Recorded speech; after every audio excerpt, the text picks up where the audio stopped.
Yes, we are live. What's up, good people? Oh, hold on, I hear feedback. Yeah. Okay, what's up? What's up? What's up? What's up? Whatever. We gonna work through this Mercury retrograde, all these technical issues because we are superheroes. We got superpowers, so we finna make it do what it does. Let's get right into it. So, right before we get right into it, I want to ask the question: what type of Christian are you? Are you a Christian that's open, have like an open mind? Or would you like what I would like to say, one of those Christians that play church, that's like one of the church folks? Cause I know some people might get kind of touchy by the word antichrist. But my thinking, and when we talking about thinking of antichrist in connection with Christ's consciousness and how that relates to us, and just with our action, because I know from my personal experience, when other church folks told me that I was going to hell just for my belief, I identified that as the action, as the antichrist, or the fact that Republicans are making laws to force women to carry a stillborn to term even when their life is at risk.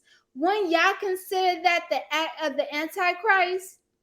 So we here to really dive deep into it, and I'm gonna pass it to my boy TJ. Take it away. All right, folks. Hello, everyone. My name is TJ Gordon. Be prepared for a great discussion on blackness, superheroes and villains, the Antichrist, and all that jazz. And so, our format for today is we're going to break up the discussion into tracks. Topic one, we'll talk about a disability representation of our favorite superhero and cartoon story. The second one, we'll dive into Fire's Antichrist question. How are superheroes, Antichrist, or villains, and in between. Our last topic will be on we create our own story. So here's how our format will go for each topic. We will have 50 minutes for you if you want to type questions um, questions. But topic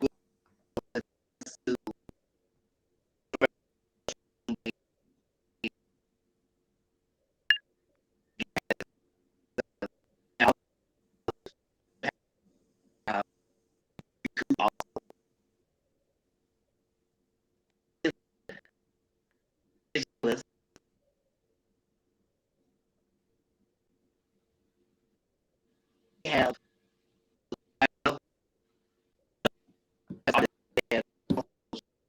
she is very strong in owning black culture. And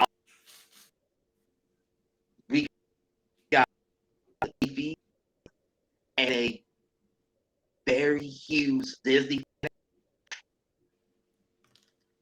And Oh crap, we just lost two people. Oh.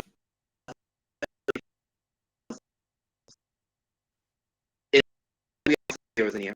By the way,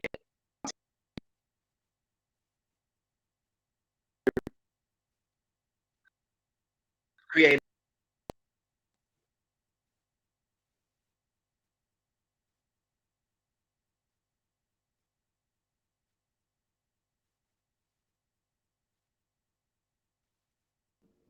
Yeah, okay. TJ's screen is frozen. And Justin, you on mute. Okay, I'm still here. Okay, cool. Let's see. TJ, are you there? But it's answer the questions. So we to the first.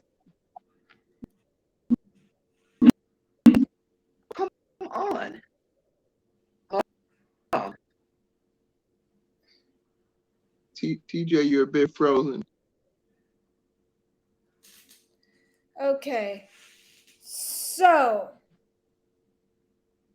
should I end the stream because we having technical issues? Okay, wait. Here go TJ again. Where would where were those people? We having some I am technical issues. so Okay, because Yeah, TJ, yes. you're a bit frozen. Can you hear us now? Brittany. I can hear you. Yeah. Yes. Okay, cool. Okay. So, you know what happened to Brittany?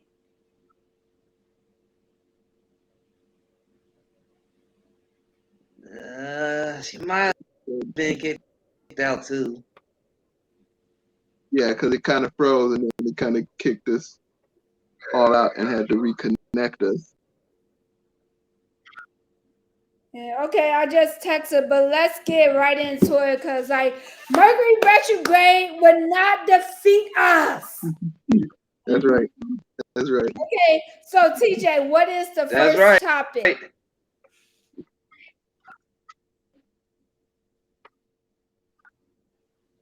Okay, TJ, let's get I right into this. was regular talk, so I'm sorry. I'm sorry. To the question. So my mistake.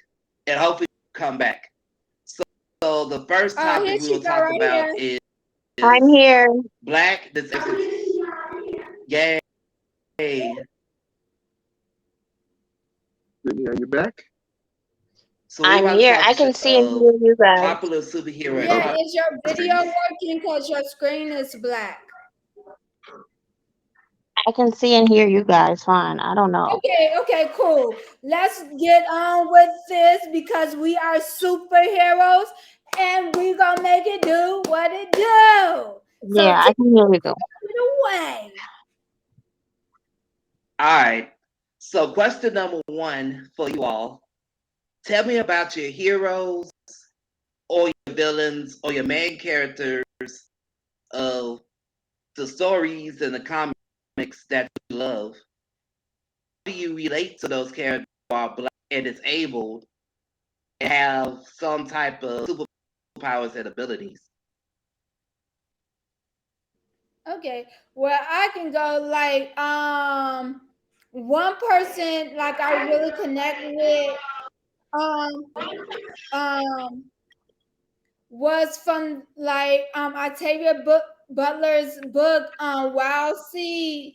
The character Anyawu, she was like a shapeshifter, and that's why I call myself like a shapeshifter, like cause just being able to adapt to different situations and energy and being able to like cause I know people play off of my weakness and think like I'm vulnerable. So I feed into that and I play and I use it for my advantage to get in where I fit in. And when it's time when I need to let a person know, like I let them know because I just think especially having like disabilities, we gotta learn how to manipulate the system and make things work in our favor and use the fact that people think we are vulnerable and we're not capable. Yeah, so that's my piece. This is Brittany. I think that I don't originally think I had a superhero outside of the black characters that I saw, even, watching movies with my mom because she was into the Batmans and the Catwomans and the X-Men. So I think I'm more associated and identified with Storm and Catwoman, both Halle Berry and the other remake. But I think I was always into kick-ass women, so that's kind of my personality now, and that's what it reflects. Yeah, this is this is Justin. Yeah, I also like X-Men, like as a comic book fan, X-Men, like in the '90s, were like they're really hitting like hard on like a lot of issues, that I like, kind of like similar to disability issues and a lot of things we're fighting for, So like looking up to a lot of those characters, from particularly from those comics, was something that I like grew up like really watching and really reading about. Like for me, I would say like one of the people like over the last few years, I would say like Cyborg from like Teen Titans, Justice League movies, Young Justice, Mhm. uh, and being just a cybernetic, this black, disabled cybernetic, superhero, and trying to fit in a world where he acquired his disability, and trying to fit in the world is often you know, push disabled folks aside, push black disabled folks aside, and so like for me, I can relate to that because we always trying to figure out our ways to like be a part of like finding ourselves and like being a part of the disability community, and trying to just navigate through systems that oftentimes do not include us and oftentimes do not give us a voice. And so, growing up and like, let's say, growing up to like, X-Men and like and Cyborg and all these different type of characters, just really shaped kind of like who I am as a person and how I fit in as a disabled person. I actually like Cyborg personally also Yeah. because much as DC is like one of the most comic labels in the history, you don't get this representation, and I'm glad that Cyborg has been pretty much the few examples of black representation of superheroes and villains time. And you can also make the case for Harvey Dent, depending on Batman you're looking at, or Mhm. even the man Mm-hmm. in his still costume, Johnny Henry Irons. Yes. So those to me, I think for me, I'm Killmonger. As much as I like Black Panther, here's why I met both T'Challa and Killmonger. I can relate to Killmonger more because Killmonger really wanted to do is to motherland to the whole diaspora. Mhm. And I try to connect my disability the African diaspora. Granted, did kill my job and trying to spread it? I, I will say no because more, more colonizing, but his heart is in the right place, I believe. And plus, so Yeah, you know what I would say, because I will say, like, for me, Killmonger was kind of like the hero of Black Panther for me. And I think Killmonger represent like how like we as Black Americans feel disconnected from the African homeland, from our culture, when we was like stripped away. And even though like he exhibit a lot of like traits like misogyny, He was very rude, like very had that thug and like hood mentality, like that survival mentality that a lot of us like operate from. And just like when we doing this work, you TJ, you said about the African diaspora, and just like even though we're doing the work like based here in Chicago, making sure there's more resources on the South Side, I've been talking to a lot of people, someone in New York, someone in Ghana, and the situation is the same. Cause like disability is a taboo topic in every Black community, no matter where we are around the world. Absolutely. I think our superpowers to spread more disability acceptance, but also St. Louis, Jackson, Mississippi, ATL, Canada, Mexico, Africa, all over 80 Black and brown and BIPOC folks. Hell, who's BIPOC too. So Yeah. yeah, go for it, Bias. Sorry, go for Yeah, it.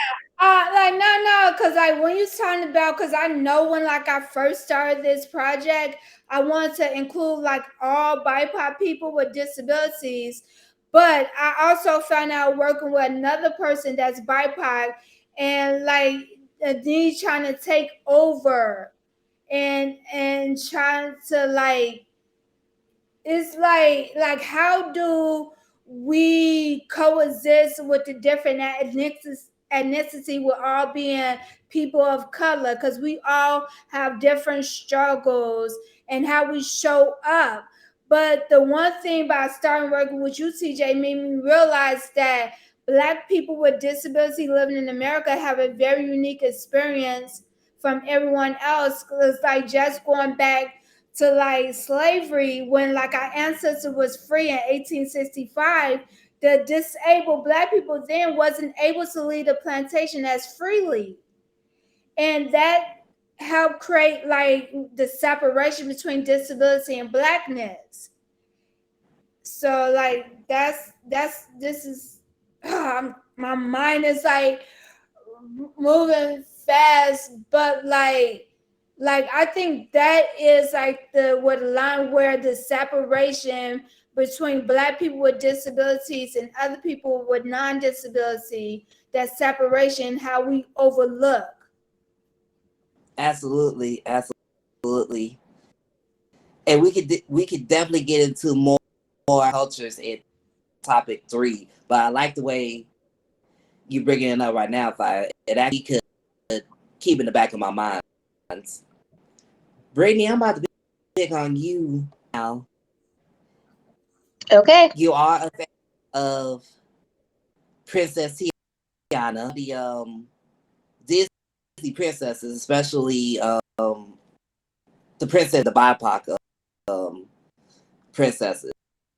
Oh, And okay. yes, I would even put Nala. Nala counts too. Mhm.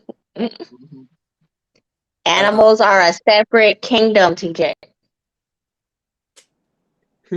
we are animals, we primates. Anyhow, the question, and I'll open it up to Justin if I as well. There is enough mainstream representation of Black main characters. Creators of Disney, Marvel, and all these view Black people through their interpretation of Black.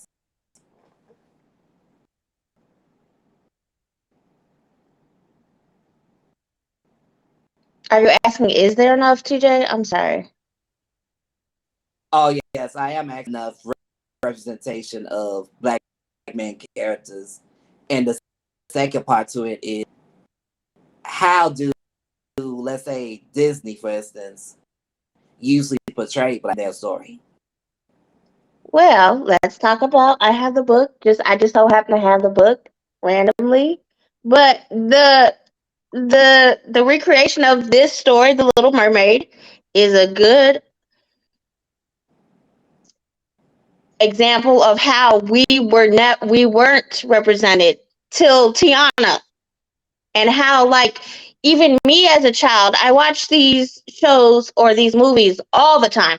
My brothers were in sports. I was sitting with my grandmother watching these movies. And so for now to actually see someone and her hair is locked that looks like me, that looks like my daughter, it almost brings me to tears, because it's like I have to take my niece, I have to take my daughter, I have to go, my mom has to go, my aunt will probably go. Like, it's a thing. And like, to not be represented, for me, I always identified originally with Pocahontas, and I think that's kind of maybe why I grow my hair the way I do, because I'm Pocahontas till I die. But I didn't see me, and I'm so thankful that Lauren gets to see herself in these characters, because yes, they're fictional, but we should be represented here. And I always thought I was kind of a Disney princess myself because of my story. My dad died when I was young. I had a stroke at 19. Like, there's a lot there. So I'm actually in page 3 of the best friends of the Disney friends, and that I'm writing a piece right now about how the friends of Disney characters are necessary, and most of the time they have a disability. So, for example, Pocahontas, the best friend, I have this whole story about her being disabled, and we never see what's in the cornfields, but she has a whole little pathway for the cornfields because characters keep disappearing in and out of the cornfields. So maybe they're just navigating through where to go and the signs, and it's a paved road for her. So I think it's very important to have representation, because even in fantasy, you have to go somewhere. So like, here, we're adults here, but we're talking about being superheroes. That's very important for the child developmental stages of life. And the fact that I had to gravitate towards Pocahontas because there was no one else until Tiana when I was grown is kind of how I navigated through my childhood and identifying with fantasy. But it is very important for the child developmental stages. Can I add one thing with like talking about like Tiana, because like even though like it's good, because like I was like, I'm not going to even lie, when I saw the trailer of Holly Bailey, I cried because like growing up, all I seen was white people like Lizzie McGuire, like even Stevens. I didn't see any black representation until That's So Raven and the Proud Family. So I cried. Cause like that made me think that's exactly what I want for black disabled black girls. But when we talking about like representation with all the other Disney princesses, like the white girls, like they got to embrace their true femininity. But with Tiana, she was hard working and everything was hard for us. And it adds to the stereotype of the angry black woman or the super overly strong black woman or overly masculine. And I know as a collective black woman, we tired. We just want an easy life to be in our feminine state and just like rest and not take on the world. And so like, Right. yeah, that's what I want to add to that. Well, but Tiana was a boss too, because she wasn't just looking to marry a prince like every other Disney princess. So I think there was something in that I even gravitate to, is that she was hard working. Her daddy told her, don't just wish on stars, because that's fool. And that's a lot of reality. Like, you can't just wait for some man to take care of you. You got to get it while you can. And then if a man should come by, let him act. So I think there was something in that story, even that I took, and I kind of try to tell Lauren, like, you can't just wish for things to happen. You got to work too. It's Yeah, okay to be strong, literally. yeah, I think like that's the point, like how we um need to be resilient to make our dreams come true. But I'm talking about the stereotypes that Hollywood places on black women, this overly strong black woman, or we sexualize. Like I would like to see more balance. Like, not her being like a damsel in distress, because I'm not that, but just to be like some easiness. And what this thing with Disney got the thing of turning black people to fucking to animals. Yeah. I don't know. And also go off topic a little bit. I think you alluded to how we heroes and villains so strong that remind them of their humanity. We rarely get to hear the backstories of super who look like us.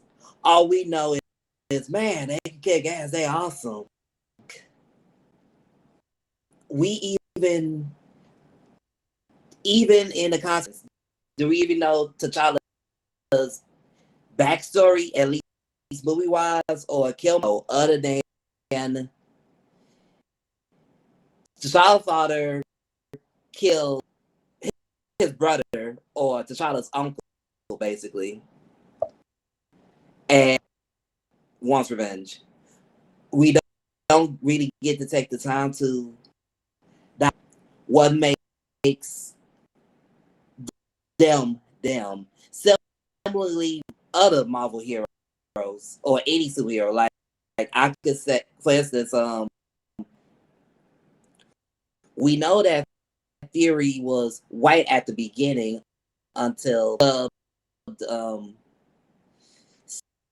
Samuel L. Jackson as Nick Fury so much made him Nick Fury instead. Even though I think they wanted him to be beforehand. We know how awesome he is. We know that he's funny. How do you get the patch in his eye? Do we really get to know that unless you're no? So I would love to see in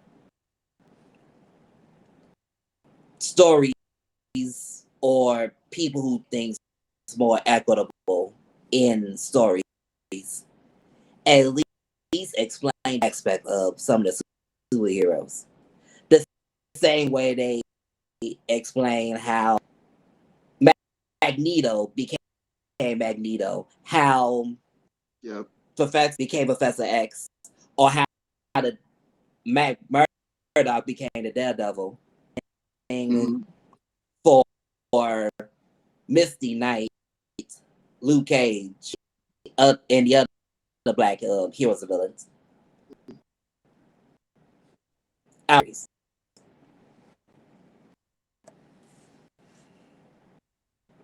Yeah, I think this will be a good time for you, Justin, to talk about like your wheelchair chronicles and how like you using that to empower yourself. Yeah. For me, like the wheelchair chronicles is like really like opened up a lot of ways for me. Even currently now, what I'm doing, as doing filmmaking and photography work, but it's like it really like empowered me, to really like have a voice, like understanding that I have a voice, that I have a say, and I have a story to tell, in the disability community. Oftentimes, growing up, like I didn't know a lot of people with disabilities. I didn't know a lot of black folks with disabilities, and I always felt like it was just me. The only like I was the only one that was disabled. I was the only one that was in a wheelchair, and so trying to like have a voice, especially in a space where oftentimes you're not heard. So like prime example. So to do a little backtracking. So when I did the wheelchair chronicles, I was a student at DePaul University, and sort of like this is where I kind of like came up with the idea for the like wheelchair chronicles and everything. But like while I was there, like early on, I always felt like I was more of an inspiration in terms of, oh well, you're able to get here, you're able to get to class on time, or you're able to get to this building at this particular time, or get here early, or wow, you're like, you're really cool, you're like, I don't know how I don't know, like, you got here, and like, I don't know how I would do it. And I was also like, I think one of my earlier experiences of like being an inspiration was, I had a professor one time in one of my classes who said I was handy capable. It's so, yeah. And so, you know, I'm sitting there, like, what the fuck does that mean? And what the hell does what the hell does that really mean? This is And why I was I'm like, told the professor. yeah, exactly. And this was like really like, okay, like, I'm tired of like like particularly white folks, telling the stories that pertain to Black people, pertain to people with disabilities, and sort of this is sort of like my motivation, for creating the Wheelchair Chronicles, because I'm just like, I'm tired of like hearing so many stories that about us that don't involve us.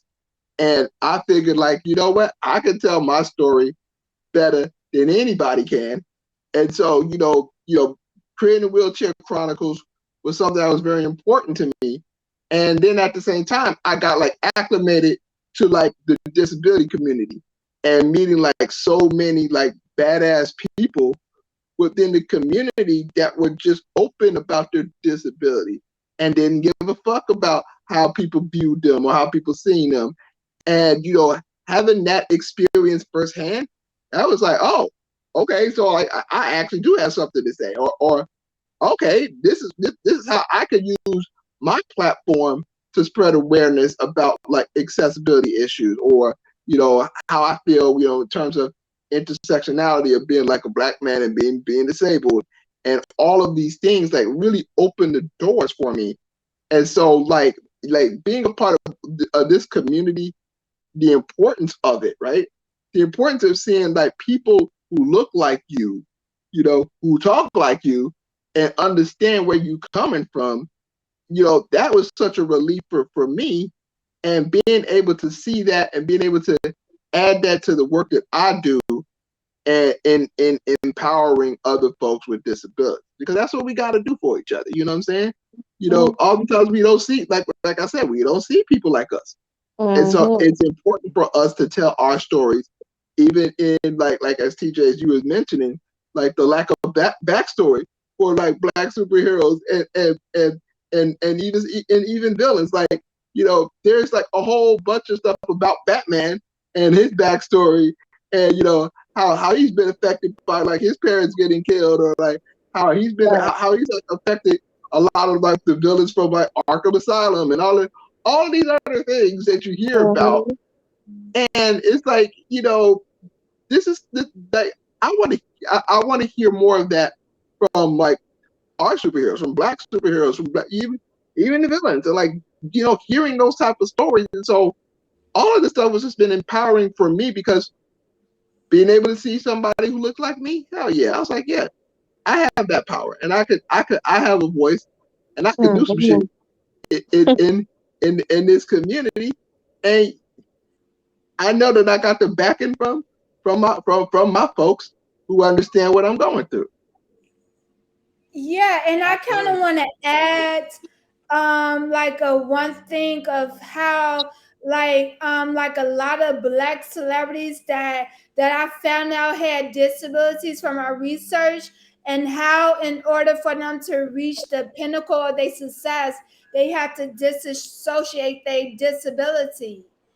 And like going back to like when I saw Holly Bailey being the Little Mermaid, and how I when I sustained my disability at age 13, and how I was lost and thought, how am I going to live an independent life when like nobody else understand my challenges, and I can't do things how everybody else do. And it's just like so important for that representation to be there for young Black boys and girls that have disabilities to look up to know that it's possible, that the sky is the limit. And like like like I'm so happy that we having this conversation and we starting to break down this barrier of the intersectionality of Blackness and disability. So back to You you, know what? PJ. Oh, my bad. Sorry. Go for it. You Go for it. you know what? You know what? Just quickly going back to like the Little Mermaid thing is this, like I'm just seeing like so much Black empowerment, from that announcement. But I've also been seeing a hell of a lot of pushback from Oh yeah. people who who are not a part of, Haters. who They're are not just Black. haters. Yes, who are not Black, but talk about black characters don't fit in this fantasy world, or they don't fit in that Mm-hmm. in this First of universe. all, And Mermaid's been yeah, Mermaid's been since the beginning of time. There are mermaids in Spain, Africa. There's mermaids in yes, Asia. So yes, technically, there's have been mermaids for the longest. Mm-hmm. And if you want to go back to the original, the mermaid had clear skin. They never color really or race, just clear skin. It could have been anyone. A exactly. dolphin looking like a mermaid. I don't know. Yeah, but I also want to say, since we're talking about mermaids, and then we want to get to like African spirituality and the orishas and the water spirits, we got Yemeya, Mama Wata, like all Yes. of these like beautiful Black mermaids or goddess spirits that Mm-hmm. was in these stories, in these folklores, that's a part of like our culture, connecting us to the African diaspora. So like it's like so many layers when like white people saying like the story we're originally from Dutch, she can't be Black because there's no sun. But when we thinking about when they threw the Black people overboard with the transatlantic slave, and then Mm. futurism, they call them the joys, like the spirits, like that energy still exists in the water. Yeah, tell it, fire, tell it. Yeah, because even like Dick Gregory said, like the hurricanes is the spirits of like the Black woman. Cause I was watching a TikTok video and he said, you notice like the path of the hurricanes, they travel the routes of the transatlantic slave, what the ships took. So I'm just Okay, saying, like we got Yemaya, we got Oshun, we got okay. Oya, and this story of Yemaya when like she seen her children being captured into slavery, then she went to the Americas to see what they was going through. Like these energies, these orderishas are like over us, like they exist, they empower us, and they been here. They been mermaids. Black people invented everything. Always, always. Actually, I'm looking at Jazz. Great, thank you for the comments and the question. I'm about to ask you a question now, and for those in the audience, if you want to chat questions, now's the time. Go for it. And talks of going back to our going back to the Orishas and other myths throughout Africa and even Native Americans also. I guess the question we could continue to address is from just wanting representation to attending to how. I guess to answer your question, Jazz. I will use Black Fade Day as an example, where Black Fade Day, yes, we get to not only be fairies, we can define what type of fairies we can be. We don't have to be the satyrs or the nymphs, elves, the usual fairies that's white phase. We can actually draw back to the phase in native culture as well, or we could combine them both. So that if we want to go to the level of attending how we are represented from not only a creative standpoint, but also as a producing stream culture, recognize that it is okay to other cultures. It's also okay to nations from various cultures, even traditional mainstream culture, to make something new without appropriating it mainstream culture, but rather recognize that it is part of the long of superheroes and supernaturals. And it's just, I dislike it when have representation in comic books and so that then uh, the mainstream folks, the white folks especially, wants to claim our heroes as theirs, even created specifically for us. Right. If that makes sense.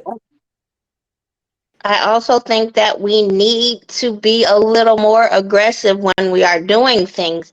If you write a script, for example, I'm writing a script, I'm not going to just let Joe Blow from production company X in Hollywood do it. I'm going to talk to Coop and be like, who do you know that can help me get this vision going?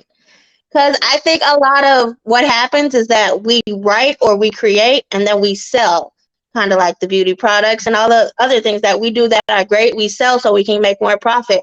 But if you can stay true to your idea and what you're looking for, that will be how we can bring our own stories and our own narratives to the conversation or the big screen like I want to do. If we also stay true to our beliefs, guess what? You never know. It will sell regardless, especially if there's a need.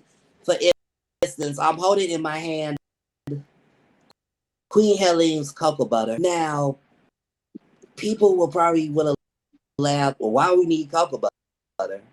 For no, it's good for our particular skin. I'm sure Queen a lot of money off of us right now, especially for going to Walmart, because they know we need a butter. Mm-hmm.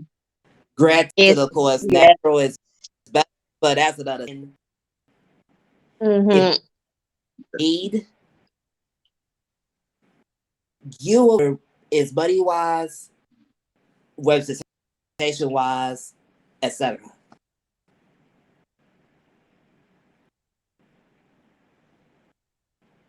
Yeah. The question that Jazz posed.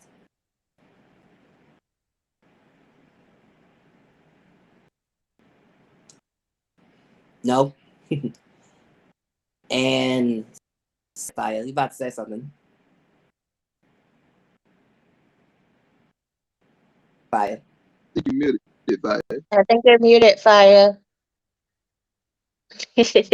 Yeah, oh my bad. But anyway, You're like good. you were saying about like Faye Day, and like, cause I've been seeing a lot of her images like going viral, cause I know I've been posting it, and then I'm like, this is exactly what I want to see.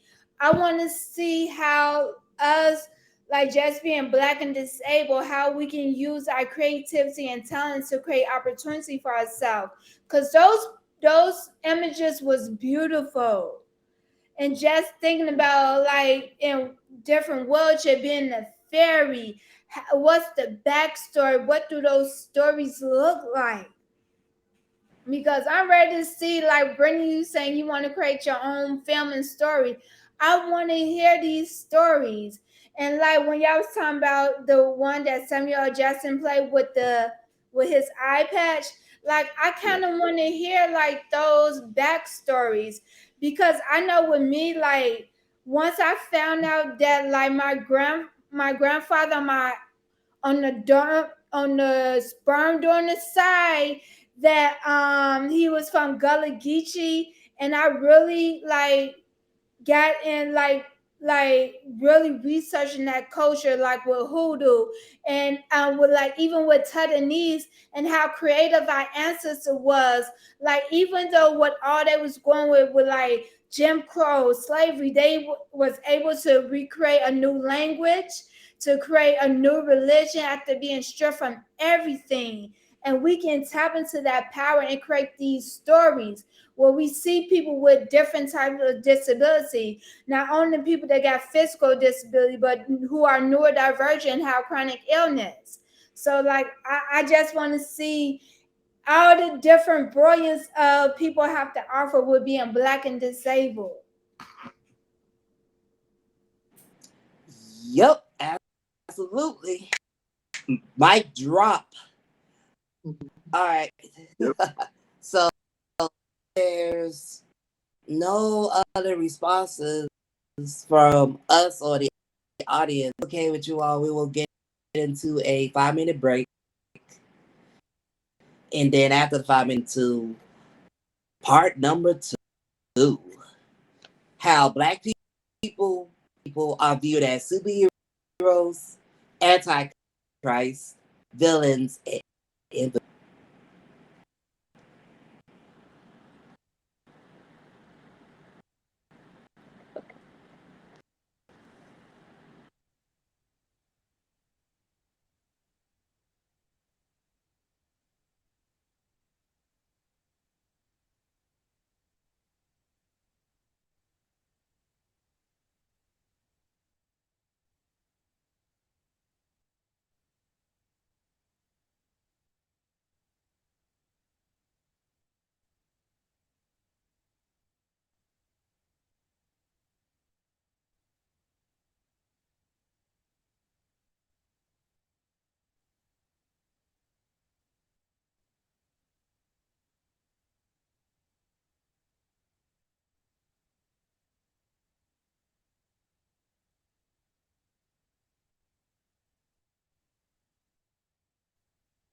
What's up, good people? We back. I'm waiting for the rest of my panel to join. Knock, knock. Are y'all there? Okay, we got Justin. We got two here. Oh, three here. One to go. Brittany, where you at? Where you at? Where you at? Where you at? Where you at? Where you at? Brittany. Hey Lisa, can you hear me now? My Yeah. apologies. Oh, we got Brittany. Okay, we all back. Okay. Yeah. So TJ, let us what we talking about next? Absolutely. My apologies to you, Lisa, for if you're having a hard time hearing me. I was able to play around with the settings. I hope that will work. And also, I know that we be a little bit of time, and that's okay. If you'd like to stay long, do so. We will still keep it within the same, but we may end at like 4:45. No, be a setup for 30. If that's okay with you all. Okay, that And we, that that let's get it. Let's yep, get it. let's go. So with number two, then, how Black disabled people viewed as villains, antichrist, and in between. It goes back to the question that Fire posed at the beginning, exploring how we are viewed as good, especially based on what we believe in the context of American history and culture. We usually use as like the guide to, I guess, judge or view people with disabilities. So, with I have a question to you all for the panelists. And it's gonna be two questions. When we talk about our black heroes like Chadwick Boseman, Jackie Robinson, and all that, Stevie Wonder, Rudolph, Magic Johnson, no pun intended, we as the Black community often leave out the disability of their identity and their accomplishments. In you all's opinion, why do you think the Black community erases disability history and culture? And how can we, as Black artists and activists, fight to include disability in all parts of history, even in how we create our superhero stories? Okay, so I guess when we talking about like how like the antichrist and the connection with disability, because I know but my personal experience with I'm living with my mama and sister and like I have like silent seizures, and so loud music and weird smell can trigger my seizures. But when I'm asking people to turn the music down or asking for accommodation, people looking at me crazy. When I'm trying to talk to people all calm and cool, nobody heard me. But when I start raising hell and calling people out their name, like, oh, you hear me now, and I'm like the bad person, I'm the villain now.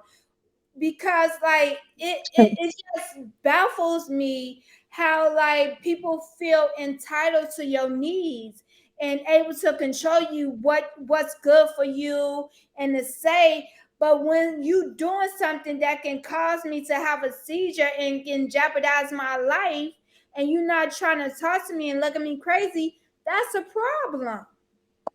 and And I just, and like someone said before, like how it was you, Justin, with how like we are even seen as this godlike figure and capable of this inspiration, or like this devil, like we can't do nothing, that we incapable, or like society just pushes to the wayside like we nothing. Right. Like that stuff is like hurtful, and to carry that pain like you are a burden to everyone else is bad. And that was some of the talks that I heard Chadwick Boseman saying, that his mother said, don't make other people feel like you're a burden to them. That's why he kind of kept that quiet. Yeah. Yeah, I could definitely, see why Chadwick Boseman decided not to come forward with his cancer. Though pretty much he had very close to death. To understand, he still wanted to show people that, you know, you can still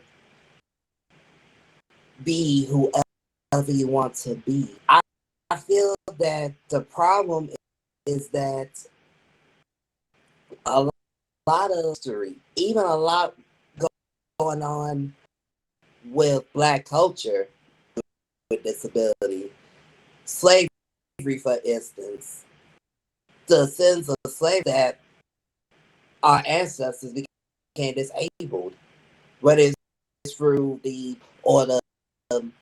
PTSD and mental traumas. And then I think you mentioned via even after we were free from and the amendments in 1865, some of us was free. We were still being exploited and manipulated. And in the case of Blind Tall Wiggins, for white people only, not for themselves, and being exploited because of their, and also their disability. I think of even now, we always hear about the good that our Black heroes are doing.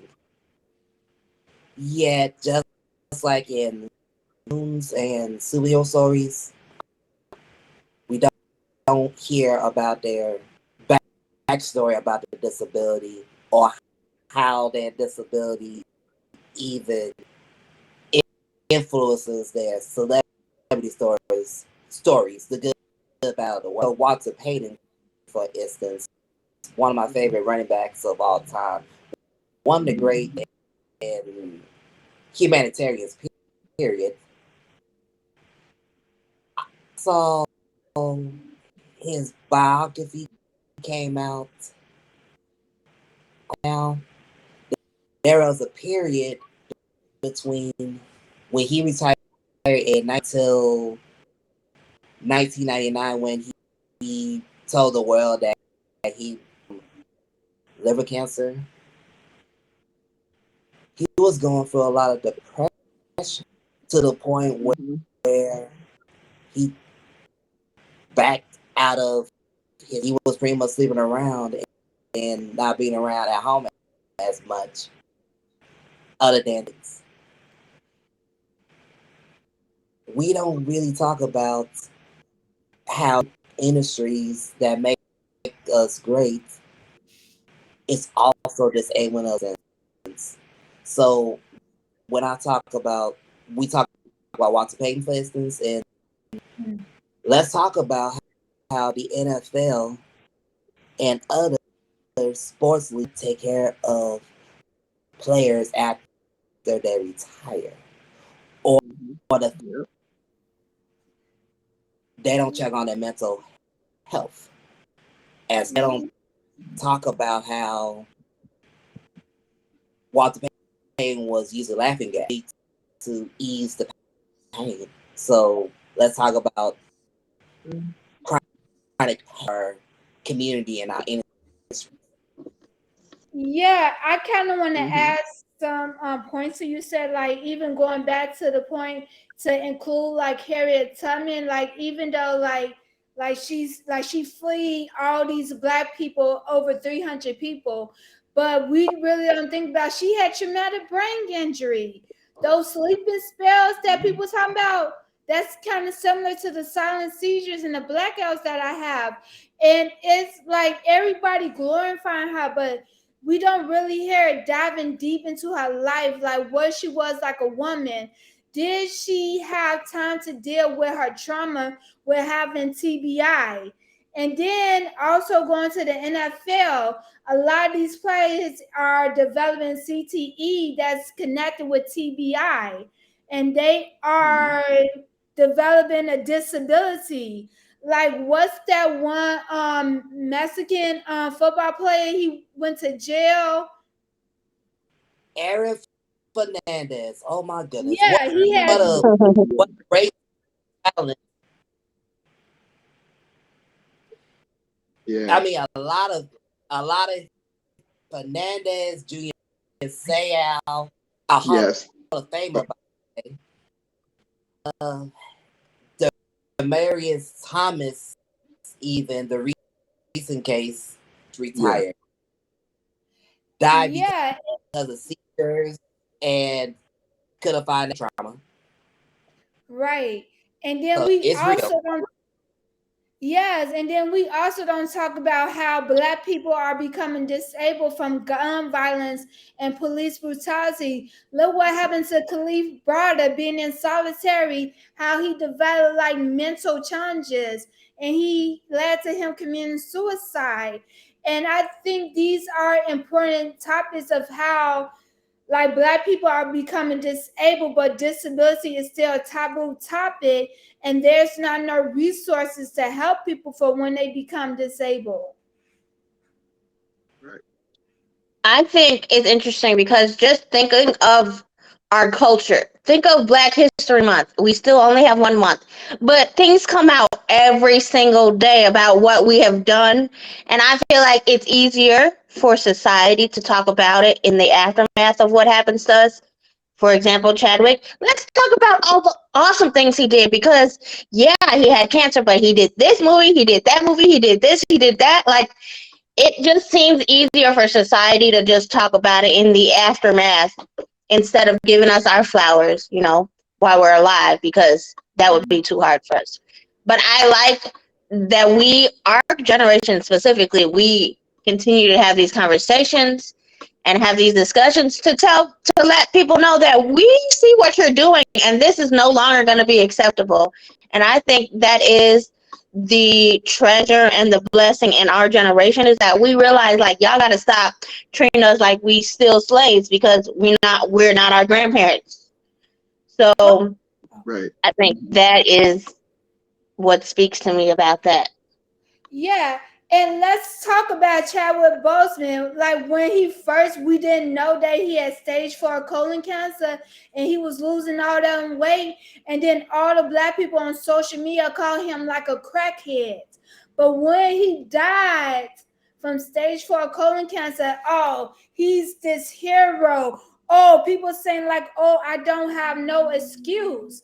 But y'all just vilified him before y'all knew what he was going through. And this Right. is the case for what we experience with being black and disabled. We have Mm-hmm. to experience racism, ableism, and then for black women, we got to deal with misogyny.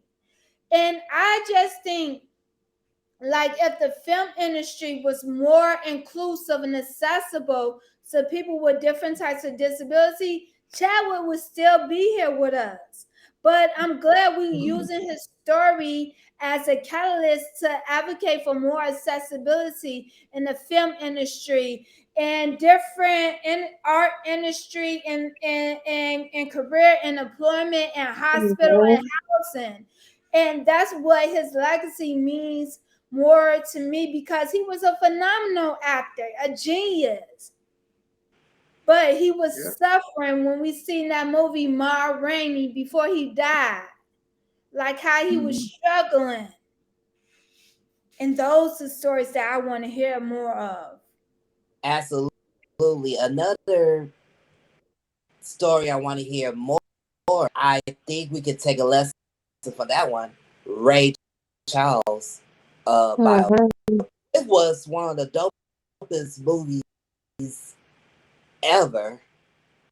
Mm-hmm. It's one of the few movies in the Black culture where we not see Ray Charles doing his thing, but also really see how his disability affected his child, his rise to the top, and even his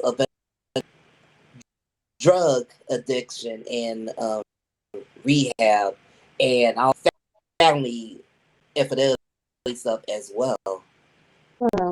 It opened out disability must be added because without knowing about how his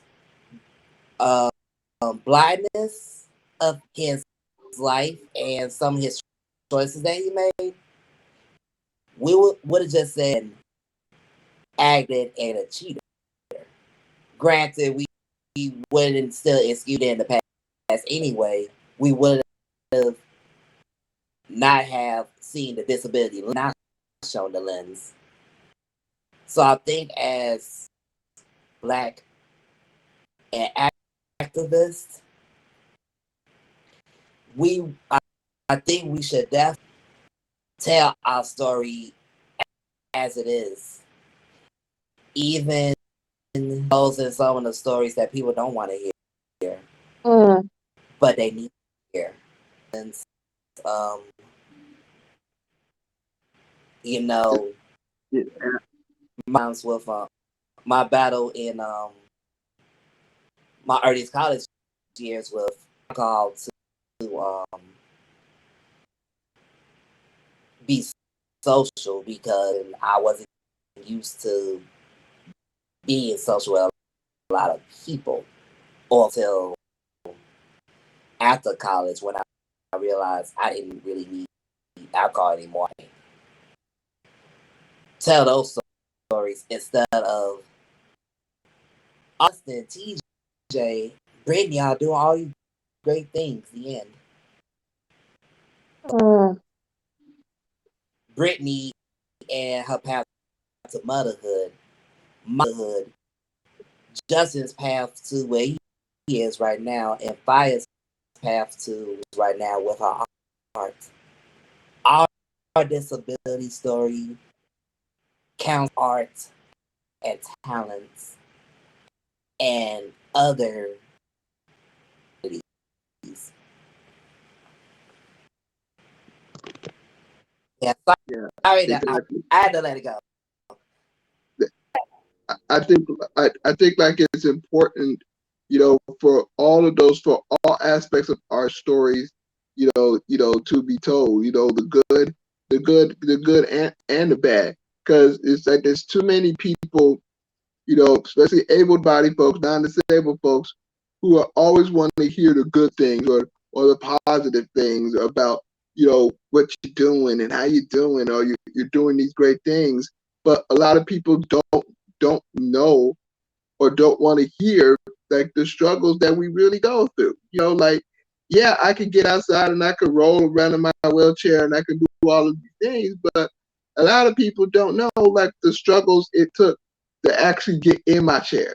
The struggles that it took to actually be able to roll around outside. A lot of people don't know, the stories of like for me, like falling and all of these different things that have been a struggle, and like oftentimes have like really put me in, made me feel depressed. And I think those are all the stories, but that makes us, that makes up everything that we are, as Black disabled folks. It's not just the positive stories, the great stories, but it's all of these stories that make up who we are, and they have to be told. And I think all of those stories have to continue to be told because it's a part of our experience. Absolutely, absolutely. So you bringing up a great point. I'll read your comment if that's fine. Things like the narrative read Chadwick Boseman was inspiration and not his illness in order to get jobs and earn a living. I actually like Lisa because it's a nice segue to the next question that I panelists. Thinking back on the question to think about, or thinking back on how Chadwick Boseman for illness to get to where he got to before he died. Describe how our culture and beliefs in our way people view our blackness and disability. People in your community or family see you as a superhuman, like a superhero that overcomes odds, a bad person, or just a pretty face. And how do you come back to those stereotypes? So I will say quickly, another way we could think about this question is how the hell do we manage to where we are, even though it's stressful as hell to hide disability all the time? Yeah, good point. Cause I actually cause I think there's a very good connection because a lot of people with disability have to mask. And when we talking about like performative culture, like people are doing anything to go viral for clout. And I think there's a connection between performative culture and masking. Like putting on this character shirt just to be seen and to go viral because it's like now everybody want to be seen and heard and want social media fame. And on the other side with people with disability, we are overcompensating just to feel included in an inaccessible society. And I know for a long time I've been masking and overcompensating. And now, now I'm just letting it be. Like I used to didn't let my tics when I shiver and stuff, then other people didn't see it. But now I do it all the time because it's too much work to cover that up and hide. Like I'm tired of hiding a portion of my identity. So I think we also need Yeah, to take back the narrative as well.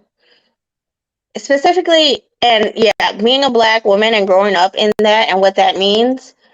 Now I've chosen to stop watching a lot of mainstream stuff just because we're so heavily sexualized and it's just gross for me now. I think that if I can write a piece about my sexuality that means I don't have to take off my clothes. I think of Jessica Rabbit as an example. That feels better for me than just to watch people just every 2 seconds are over the counter, over the couch, over the chair. Like I'm done. So I think it is fine time and high time that we just take back our own narratives and write our own stories and get our own things produced and published and so on.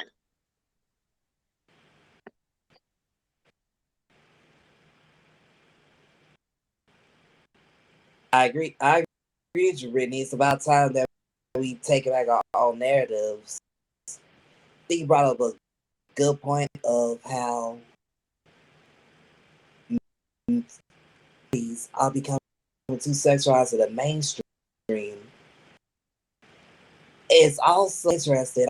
I think we watched Little People in Atlanta. While there was good representation of who are black in the South,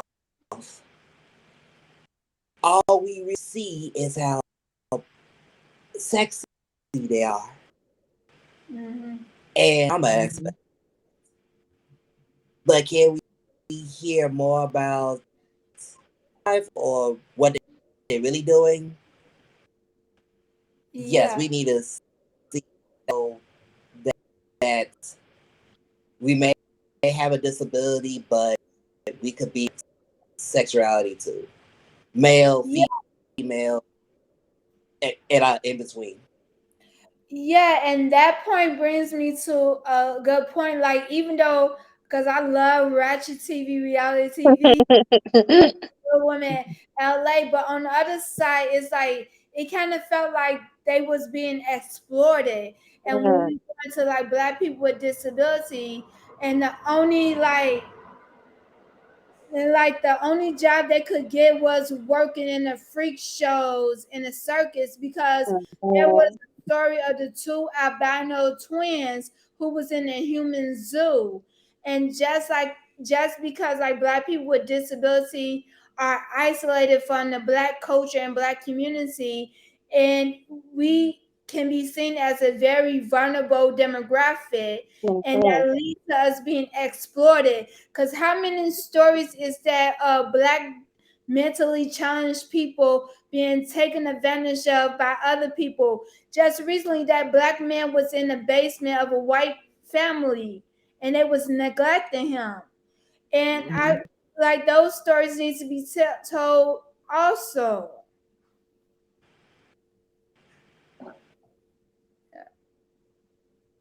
Yeah.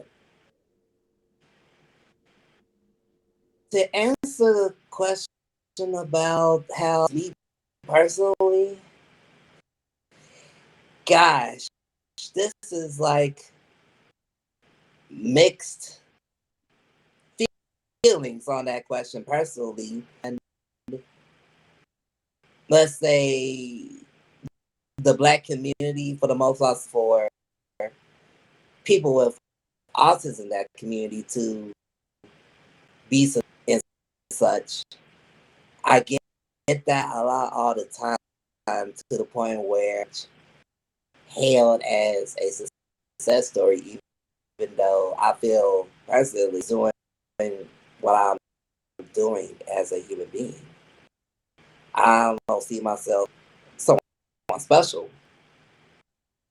But then on the same, there has been people in the black community who vilified me as an autistic person. Like they still, people are still at. I produce a son. I'm also a son and my goddaughter as well. They are amazed and have a drink every now and then. And be like, teacher, what? Come on, I'm a grown person. Oh, let's not get to sexuality and disability, TJ. As a black Oh, female, oh my! oh baby, let's say that that's a different topic. They were talking. Both of us could go all. I'm sure all of us go all day about reality. Wait, And hold on. My mommy is looking at this. She just posted in the chat. So Okay, mama. we can't talk about sex in front of my mommy. We can't. She know you grown, boo. hey, We're all adults. oops, But we're that is grown. a different. That's a different discussion in itself, TJ, because that's a whole different Yeah, series. we could create a whole series on that. Multiple topics. Yeah. Yes. The point being is like we get like me get too much praise just for hiding in reality. We not able to be our full selves, or we the combination we need. We get vilified so much because we just live in our lives. We make mistakes like everybody else. We explore things just like everybody else. Mhm. Or we get so and you just say, oh, they're done. I All think piss me off. I think that also goes back to that church mindset of like when I had Lauren, because nobody realized I was pregnant because I was just belly and I always wore I'm a baggy clothes wearer as it is. They're like, well, we didn't know you were pregnant, and it was just a big show. Like, oh my God, am I not allowed to have sex because I'm not a child? And like I said, that's a whole different topic, TJ. But anyway, yes, it goes back to that mindset of, are you fire, like you said, are you open minded? And you can understand that as a grown woman, I'm having sex, and that's okay.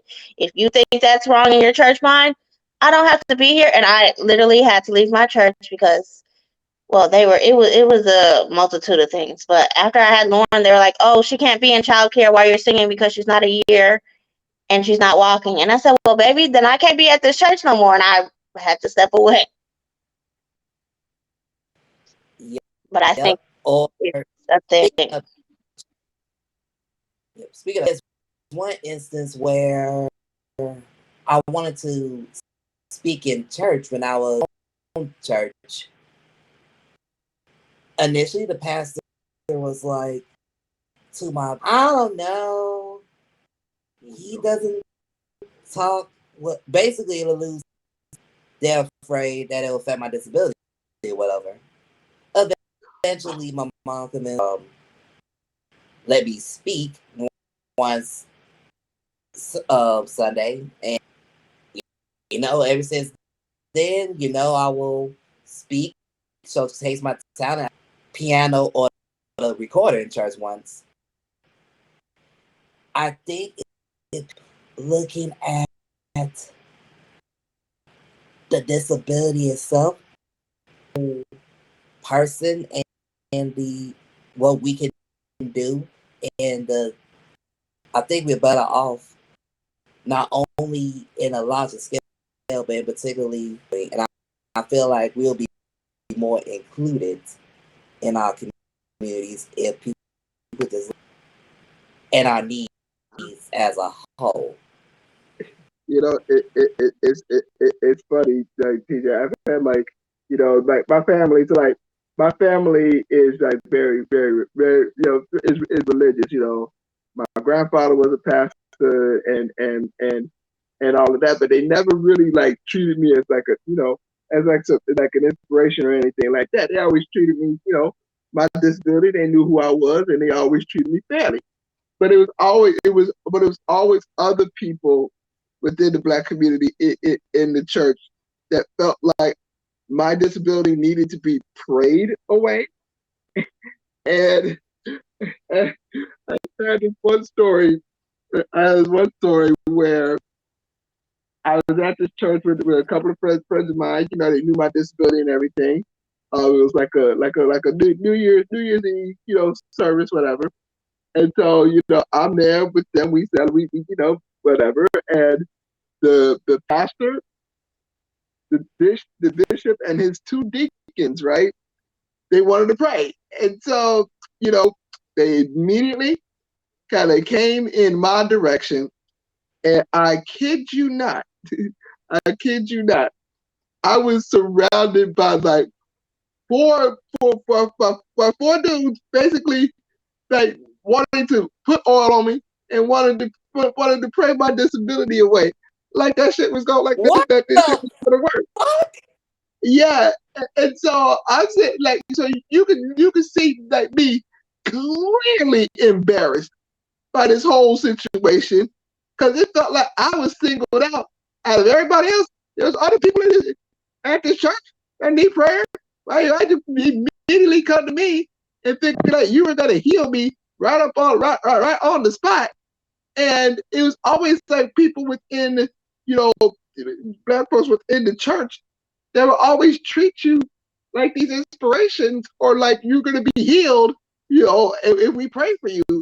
And it was just always that's why I kind of always like distanced myself from like from the church or any other experience because like growing up with that was always embarrassing because I was always singled out when it came to these situations, and I always felt like what the fuck? Like I'm just here to enjoy church. I'm just here to choir and all these other things, and like having these things happen to me yeah, it just really kind of turned me off as I've gotten older. It sort of turned me off to like going to church or dealing with anything church related because of those, because of those past traumas. I've had a experience Same like here. that also. I think the church does a great job at making people with disabilities feel like they're just this magnificent, mystical, magical creature. And I Just did experience American. that when I came home. I went to visit my great aunt's church, and it was okay. I would say it was a standing O almost, because it was like, oh my God, she's up. Because, well, and the case was kind of extreme. Like, I was in a coma, blah. But yeah, it was really like, okay, you guys, thank you. And I like can't. I don't know how to react in situations like that. Literally, even if you compliment me on my hair, it's like, okay, I didn't grow it. This is just how it grows. So I think the church does that really well, and it's bad, but it's the reality, Yeah. especially Black Yeah. church. Oh yes. Oh yeah. So I see Vanessa Stafford made a What's my money? hi. Hi, Hi, Mama. mom. Yo. We're sorry to being X-rated in front of you. What did she say, TJ? She said, very informative. Free truth of the real struggle of being. My people are seen as animals without emotional feeling to treatment done to them. We are being reminded in the media, yes, write and tell your story to give that human touch. Hmm. Yeah. Oh, can Thank you, Stafford. I just want to brag on my mommy right now. Of Like, course. I feel like my mommy is like my everything. Cause literally when like I was in like the reason why I feel like I was able to start walking and talking after waking up from a 2-month coma is Hmm. because what she did while I was in a coma, like she had people play music to me. She used to read to me. Yeah. She And my had mama people did the same thing. and have Hmm. people like stimulate, and she was always there, like even after when I got in school she made sure she was my biggest support, had my IEP, got me a neuro therapist evaluation. And I think my mama is a great example of how Black parents that have children with disability need to be, how to support their children instead of what we seen on TikTok with these Black parents shoving the camera in a disabled child face just to go viral. Bro. Put the camera on me. It, it, Shoot. I it, can make it go viral. No, thank you, TJ. no, thank you. But it's too much of that. And like, you make a great point. There's too much. There's too much of that. And like just like your mom and like Brittany, your mom and my mom, like they are biggest supporters. No matter what, they gonna go through a goddamn brick wall to make sure that we well taken care of. And that's one of the things I always am like grateful for, like even my mom, because like shit, like there's been so much, growing up, being a part of like CPS and going to like a public high school and dealing with all the bullshit that goes with it. Like man, if I didn't have her, I don't know where the hell I would be. Even like as an artist, as a filmmaker, as a photographer, she's always been supportive of what we do. And if we gonna be keep it real, yeah, they are. That's my mom's my superhero. That's my superhero right there. I'm all moms are superheroes. Hell, my mom Hell yeah, is my hell yeah. because we both Libras. We pretty much our birthdays are a day apart. Literally, I'm really my mom's birthday present. But even then, See, sure to go through walls to make sure I get to where I'm. And speaking Mhm. about superheroes, do we mind topic 3 and then close it out? Because I think, cause I think you onto something with our own superheroes. We have talked about the Black superheroes that we read or watch. We talk about viewed sometimes as villain superheroes, the Antichrist. We historically praise all Black heroes mentioning disability, even though we are doing the work to include disability in their story. We can also be our own superheroes right now. We could create art about Blackness and disability and the superpowers. In fact, we are doing it in our own ways right now within us or within our community in general. So for those who are listening, continue to, or if you have any comments or questions, put it in the chat. It will. So for you, for Brittany, Justin, and Fire, go for it. Yeah, I want to wrap up what does this question that I asked in leading this conversation, what does the Antichrist, superhero, disability, and Chadwick Boseman all have in common? I believe everyone have a backstory, and we all have good and bad and light and darkness within us, and we eventually become whatever we get more attention to. So even though the Antichrist is going against Christ, but instead of from my thinking, because I'm just being spiritual, of just thinking about Christ as the consciousness, because I'm not gonna lie, Jesus as a person, I fucks with him. He was a rebel. He was knocking tables over when he was on check. I mess with that. And when you go to the church in Christianity, it's oh, you gotta be uptight. You can't do this and that. But Jesus, as a person, he was real and authentic. He didn't play no games. And when I think about Christianity now, is it really going by that Christ consciousness of how we treat people, we just accept people as they are, and we don't degrade them because they don't meet our standards? Why not talk about religion? But I feel I'm actually a universalist now, so my beliefs is more so in God, still in Jesus, and all the there. I'm also worried about the social justice now and what can happen. God calls me to go to purgatory, heaven, wherever I feel that in a maybe we lost what religion is supposed to be. It's supposed to be thing that we go to for comfort.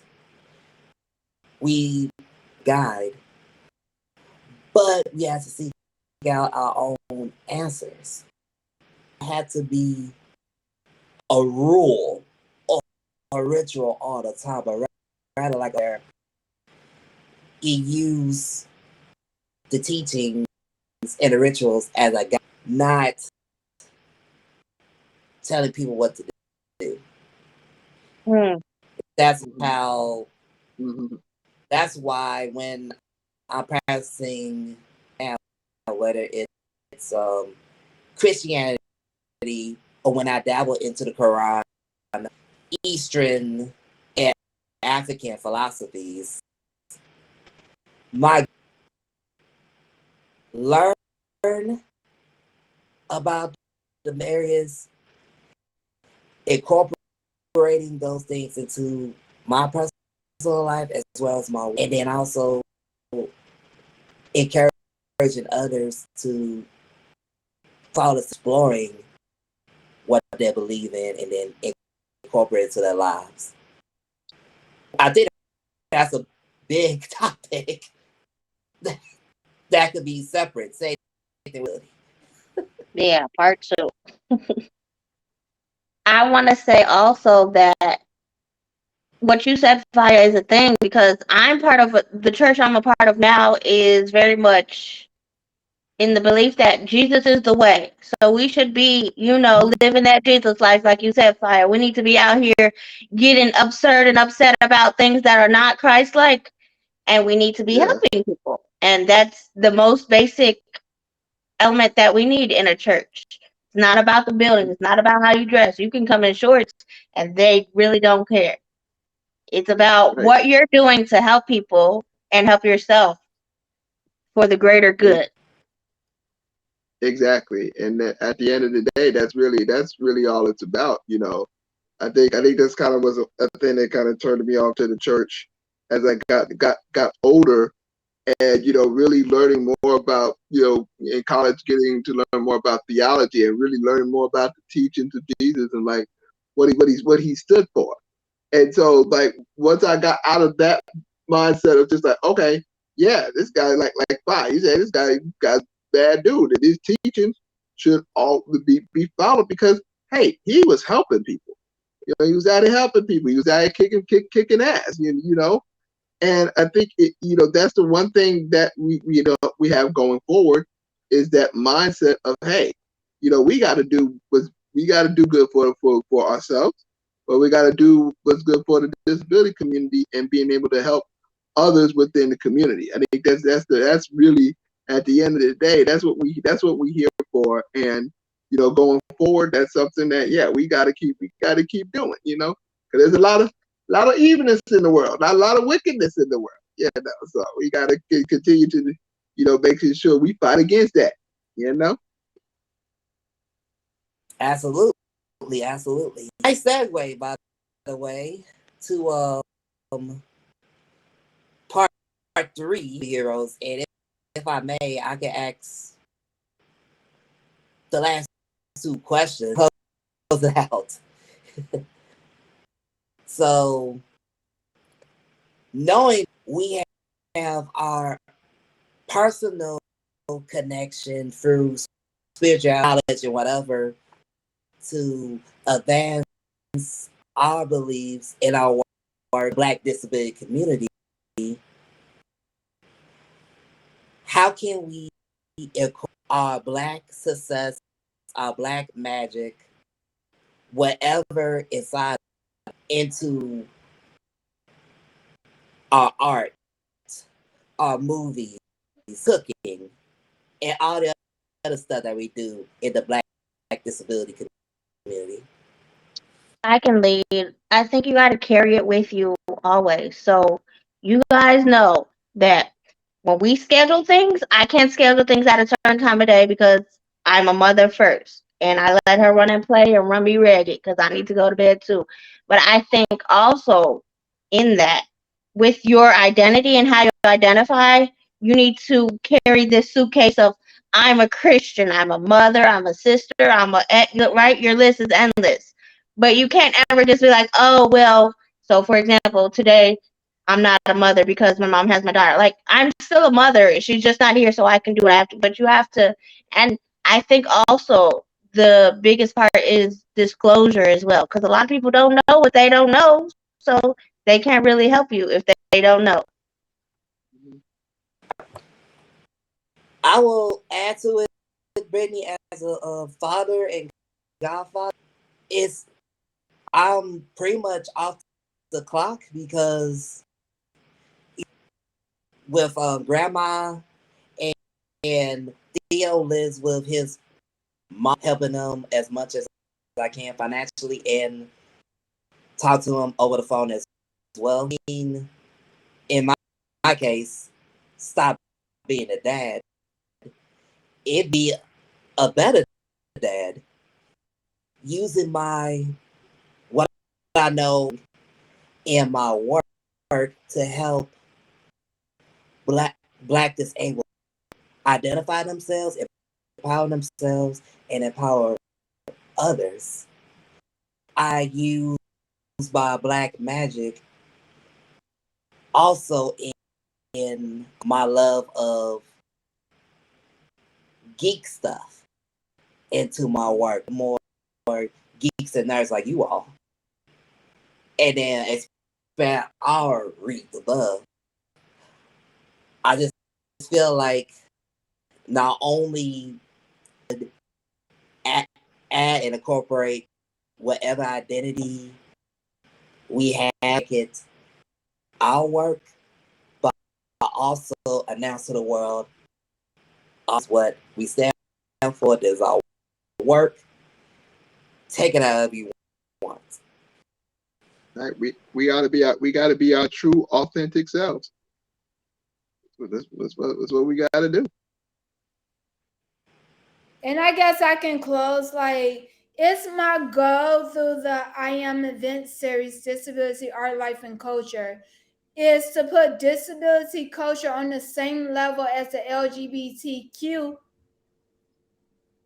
I yeah, that community on the same level where they able to talk about their challenges and fight for their justice, but it's also a celebration because like I've been doing research to document disability, art, life, and culture from the black lens, but like I'm starting to find out more about it, but I'm like, do we have specific names of what certain things are called?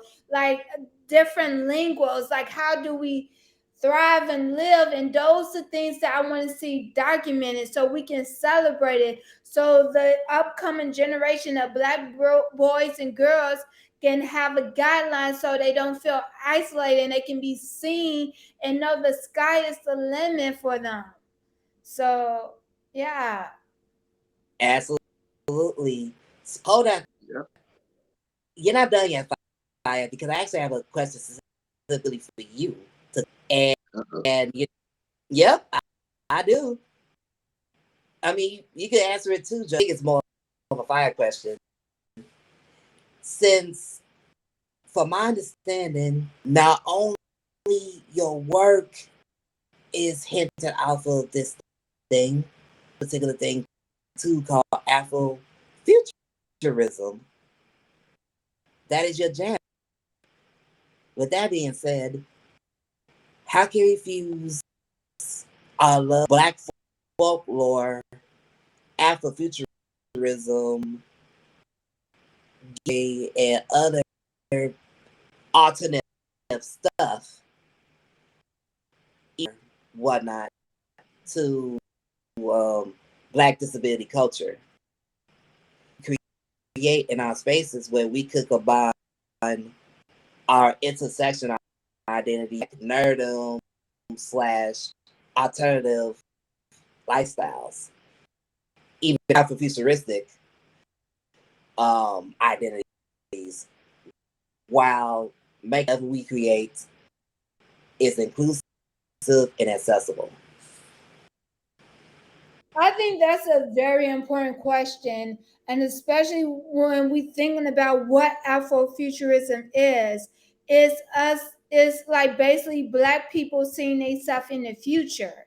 And I think it's a very Afrofuturism and Afrosurrealism is can be a very vital tool for black people with disability. Like, how do we see ourselves in the future? Like, what resources do we need? How do a more inclusive and accessible society look like? Because this society right now ain't it. And like because I know in works like because like one part like with like my film, like I'm working on it because like the first part of the film was in an exhibition at Carnegie Hall, at Afrofuturism exhibition. And then the reason why I got in because the curator said like, oh, I don't have nothing about disability. I'm like, well, I'm your girl. And then so I was able to include like a video that was very accessible. So I'm just saying there's space and opportunity. And like more black people with disability, we need to be bold and unapologetic about who we are and take up space. Cause like it's our time and we need each other to help make this inclusive and accessible society that we desperately need.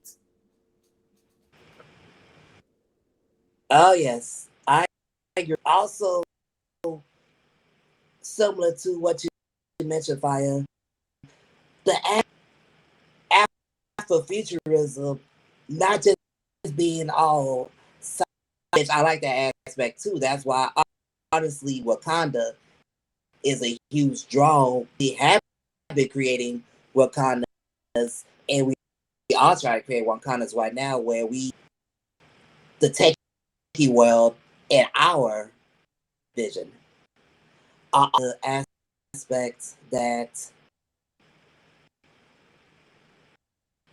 we are futures now simply by being ourselves. Why I am drawn personally to Black Nerdum, BLERD,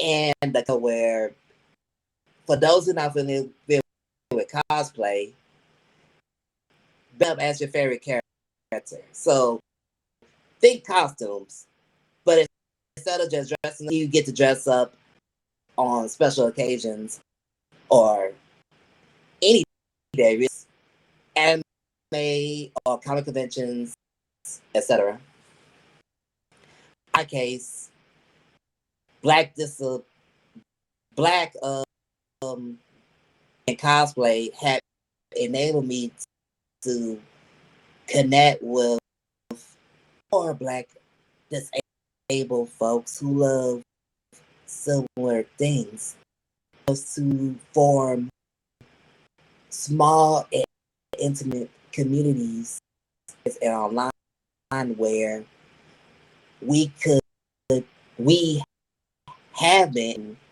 people in all walks of life. Or at the end of the day, yes, we all love our alternate culture, but it's also our job to make sure that everybody, and accessibility and respect is a huge part of that. All my blurs in Chicago, and I'd like to also give a shout out to the blurs that I kick it with all the time. Hey, Chris, Sabrina, you Chicago that I know of. You know who you are.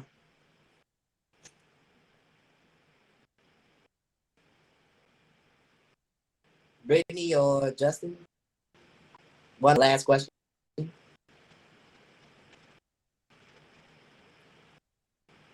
Do we have another question? Are you asking me to ask a question? Or answer Or just the to last. share your final remarks. Oh, okay, yes. I think that in order to change our narratives, we need to step up and do what we have to do to make sure that the narrative change. For example, I'm still writing and I will continue to write and I will continue to talk to who I need to talk to about getting it out here.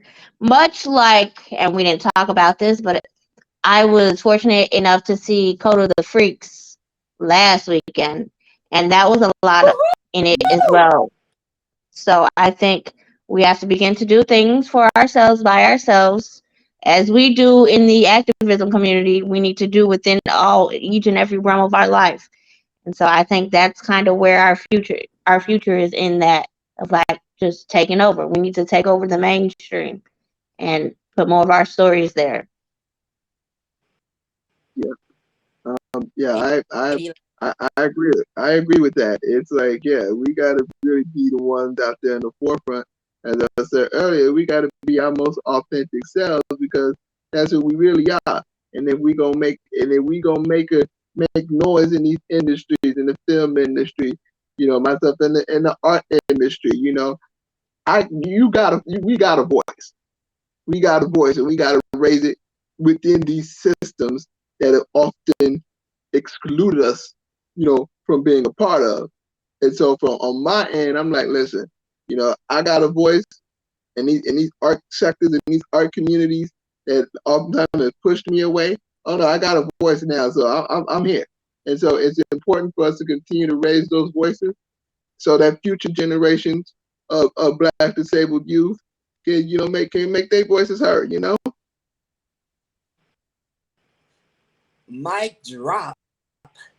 And I drop, I think Justin concluded this whole thing strongly in topic 3, and that's it for the whole discussion. It's been a great audience. We like to thank you all for coming, and also your comments and questions in the chat. Brittany, Justin, and Fire being a part of this great discussion, this great ride. And we'll be back on this. Yes, So have some more stuff to talk about. I'll hand it over where she will close us out and talk about the expo that's coming up. Yeah, okay. Thank you, beautiful people, for joining us. This was very dope. But there's also on October 8th from 11 a.m. to 4 p.m. I am doing like an expo, because basically what this conversation, like, we need tools and resources. And so this expo is to teach BIPOC people with disabilities how to use their skills and talents to create opportunities for themselves.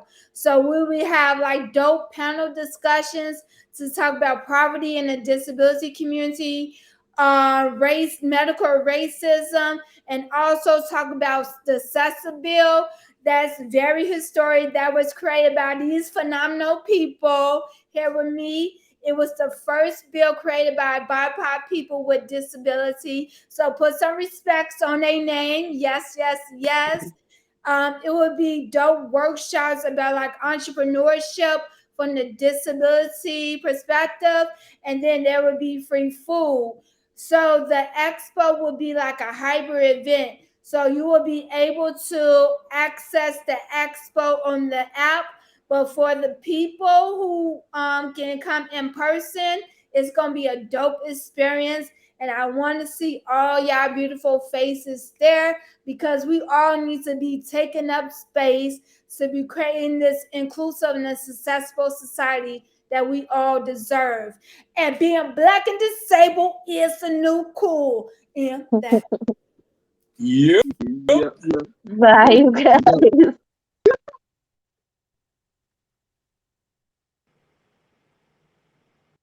And Well, with as they that, said, that's all, folks. yep. Peace Don't forget, out. Yeah. peace out. Don't forget Expo 11 to 4. Whether it's in person or if you want to join on, come through.